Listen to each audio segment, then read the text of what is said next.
Les témoignages suivants ont été soumis par les personnes qui les ont vécus. Ces histoires sont censées décrire des événements réels. Je vous demande d'écouter de bonne foi et de décider par vous-même ce qu'il faut croire.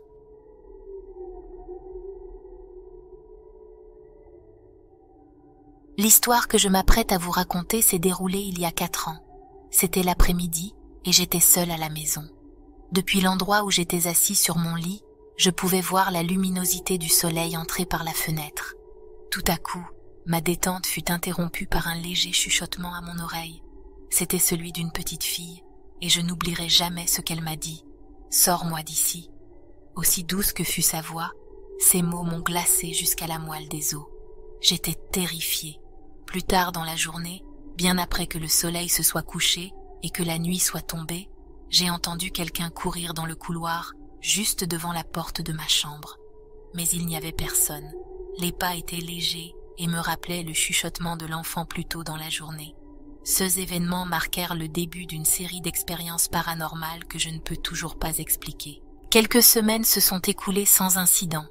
Puis, une fois de plus, j'étais seule à la maison, allongée sur mon lit. Mes paupières se faisaient lourdes, alors je les ai fermées l'espace d'une seconde. Et vous savez, quand vous fermez les yeux, vous pouvez voir des choses sans les voir réellement. Eh bien, à ce moment-là, entre l'obscurité et la lumière, j'ai vu une petite fille. Elle se tenait à quelques pas de moi, dans le coin de la pièce.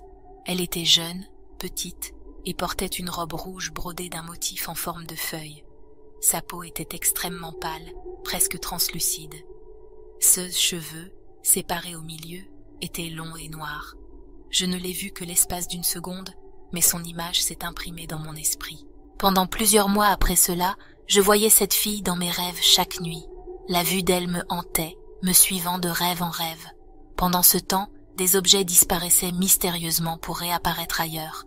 Tout le temps, j'avais l'impression que cet enfant voulait quelque chose de moi. Pourtant, je ne savais pas comment l'aider. Puis, une nuit, la fille ne m'a plus rendu visite. Elle avait disparu de mes rêves et de ma maison. Et ainsi, cette fille spectrale est sortie de ma vie aussi mystérieusement qu'elle y était entrée. À la suite de cette expérience, j'ai essayé d'utiliser un tableau Ouija dans le but de contacter l'esprit de l'enfant. Il n'a fourni aucune réponse. Depuis ce moment-là, je n'ai ni entendu ni vu la fille à nouveau. Je ne saurais jamais ce qu'elle voulait de moi, ni si son esprit a trouvé la paix.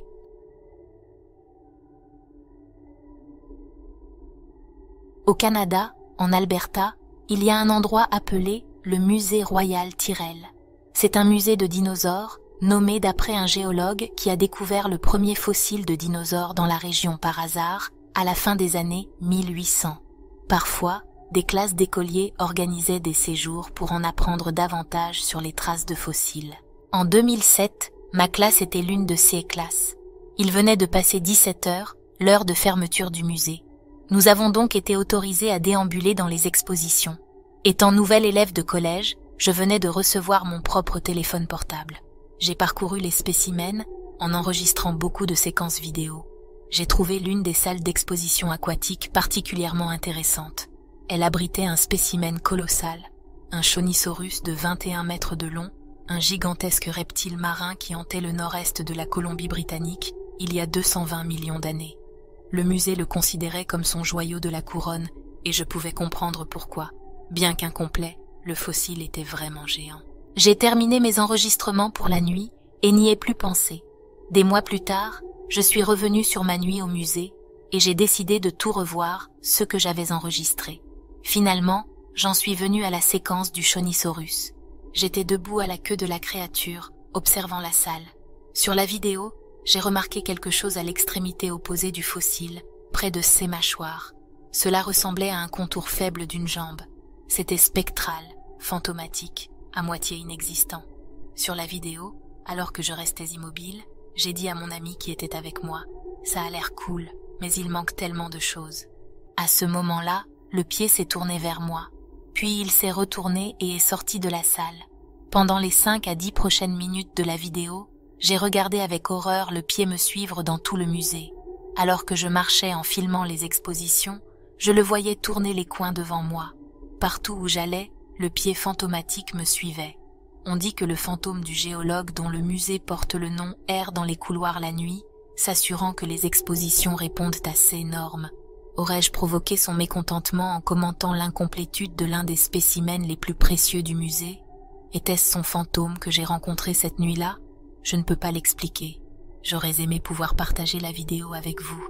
Malheureusement, elle a été perdue après que j'ai fait tomber mon téléphone dans un verre de thé glacé.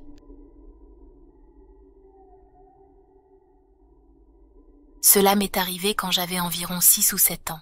Je suis jumeau et ma sœur et moi partagions une chambre à l'époque.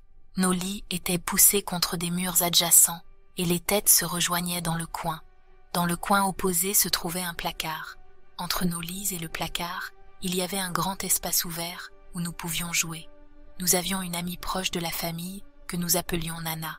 Elle n'était pas de notre sang, mais elle était pratiquement une grand-mère pour nous et nous l'aimions beaucoup.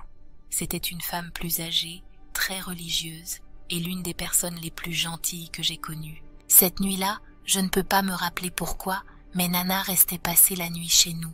Nous avions installé un matelas pneumatique dans la chambre de ma sœur et moi pour qu'elle puisse l'utiliser. Mon lit était parallèle au matelas, avec le pied du lit faisant face au placard, donc Nana et moi avions la même vue sur le placard. Très tard cette nuit-là, je me suis réveillée sans raison particulière. Je me souviens d'avoir su que cela devait être tard, parce que la télévision était éteinte en bas. Mes parents restaient souvent éveillés tard pour la regarder. Il devait être au moins minuit passé. Nana et ma sœur dormaient profondément, et je pouvais entendre mon père ronfler dans l'autre pièce. J'étais le seul éveillé. La première chose que j'ai remarquée, c'est que la porte du placard était ouverte. C'était inhabituel, car nous la fermions toujours pour empêcher notre chat d'y entrer et de toucher à nos affaires. La deuxième chose que j'ai remarquée, c'est que l'intérieur était d'un noir absolu. Ce n'était pas une obscurité normale. Il y avait un lampadaire juste à l'extérieur de cette pièce qui projetait suffisamment de lumière pour qu'on puisse voir à l'intérieur du placard. Mais pas ce jour-là.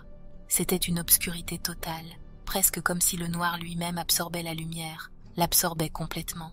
En même temps, il semblait y avoir une forme à l'intérieur du placard. C'est difficile à décrire, car cela ne semblait pas interagir avec la lumière comme un objet normal. Cependant, je me souviens que cela occupait tout l'espace du placard et que cela avait l'air tranchant. En fait, je me souviens spécifiquement avoir pensé que cela ressemblait à du verre brisé. Mais même cela n'est pas exactement la bonne façon de décrire cette chose. Tout à propos de cet objet, de cette chose, semblait faux, indéfinissable, anormal, voire sinistre. Étant un enfant terrifié, je suis restée là sans pouvoir bouger pendant longtemps. Puis, très discrètement, j'ai réveillé Nana.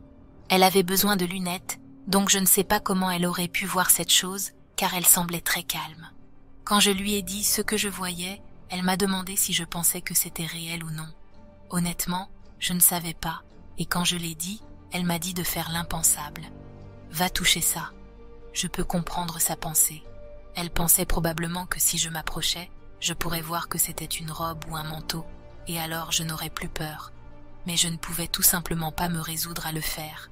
J'étais paralysée. J'avais l'impression que des heures s'étaient écoulées. Finalement, j'ai glissé hors de mon lit. Nana était toujours couchée sans ses lunettes. La chose ne bougeait pas alors que je m'approchais. Elle ne disparaissait pas non plus. J'avais peur de la toucher, non seulement à cause de l'obscurité et de la sensation de malveillance, mais aussi parce que j'étais certain d'être découpé en morceaux. Elle se dressait devant moi, aussi réelle que tout, et lentement, tremblant, j'ai tendu la main vers le placard.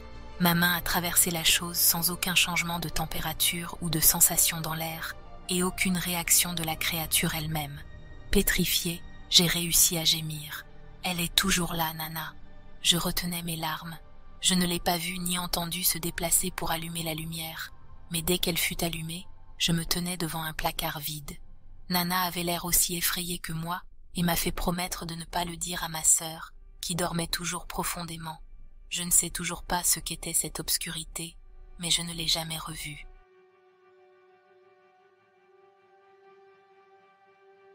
Je viens d'une petite ville au cœur de la Serbie.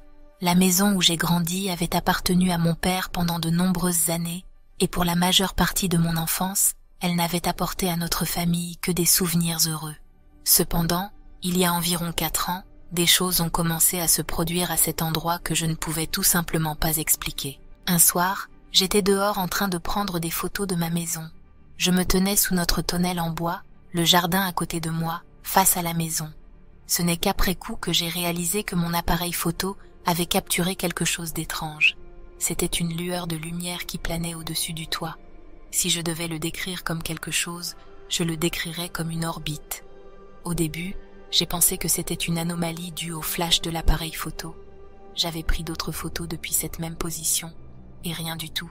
Quelques-uns de mes amis ont dit que c'était probablement juste de la poussière. Alors, j'ai rapidement oublié la photo. L'année dernière, ma sœur et moi avons fait un cadeau spécial pour l'anniversaire de notre mère. C'était un bocal que nous avions décoré et rempli de 50 petits mots disant pourquoi elle était la meilleure maman. Quoi qu'il en soit, elle a adoré ça et l'a placé quelque part où elle le verrait toujours, sur le dessus de la télévision dans sa chambre. Un jour, quelque temps après, pendant que ma mère repassait, elle a entendu un bruit fort et soudain. Elle s'est retournée et a vu que le bocal avait bougé. Il n'était plus sur le dessus de la télévision. Il était sur l'étagère juste en dessous. Elle était un peu effrayée mais a remis le bocal en place et a quitté la pièce. Quelques jours se sont écoulés avant qu'un incident similaire ne se produise à nouveau. Elle traversait cette pièce lorsque cela s'est produit. Seulement cette fois, ma mère l'a vu. Elle a dit qu'elle avait vu le bocal être poussé hors de la télévision, faire un tour, puis, presque comme si quelqu'un l'avait déplacé en plein volume, atterrir parfaitement sur l'étagère. Elle ne pouvait pas expliquer ce qu'elle avait vu. Aussi effrayée qu'elle était, elle a refusé de toucher le bocal. Plus tard, j'ai remis le bocal sur la télévision et j'ai attendu que cela se reproduise, mais rien ne s'est passé. À ce jour, ma mère refuse de garder le bocal sur le dessus de la télévision. À ce stade, je commençais sérieusement à remettre en question ce qui se passait dans ma maison.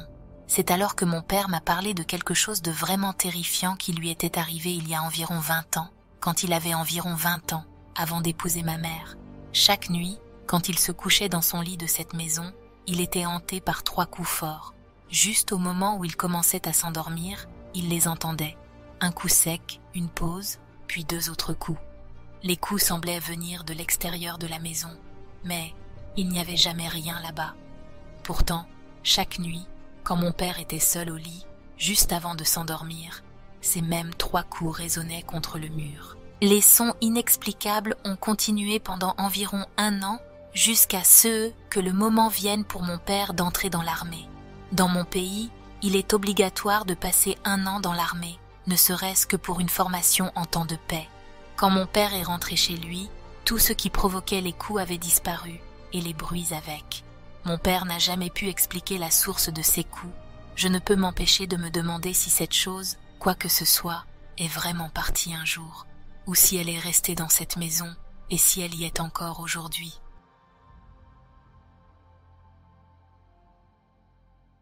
Merci d'avoir regardé, et merci à tous ceux qui ont si courageusement partagé leurs histoires avec nous aujourd'hui. Si vous avez aimé la vidéo, n'hésitez pas à liker, partager et vous abonner. Et si vous ne pouvez pas attendre notre prochaine vidéo, alors regardez celle suggérée à l'écran maintenant. À la prochaine.